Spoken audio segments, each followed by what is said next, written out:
Hi, my name is Vijaya. I am the mother of Sahiti and Sindhu. Sahiti is in 10th grade and Sindhu is in 6th grade. Recently, both my kids have attended the 3D designing program conducted by Creya Learning Center. It was a very nice program and very interactive and enriching session for the kids. I could see the inquisitiveness in my kids day by day. They were very curious to know what next in 3D designing and all.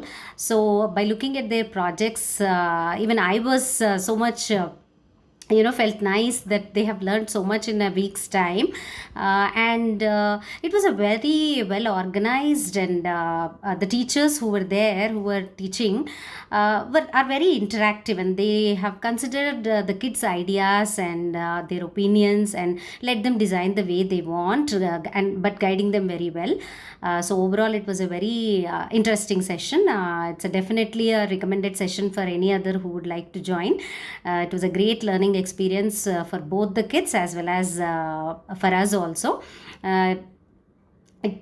Kids every day were looking forward for the sessions, and they were sharing these ideas. Mama, see how it is done. They used to see all those things in the video games or in the computer games and all, but now they are able to design on their own, so that kept them moving forward.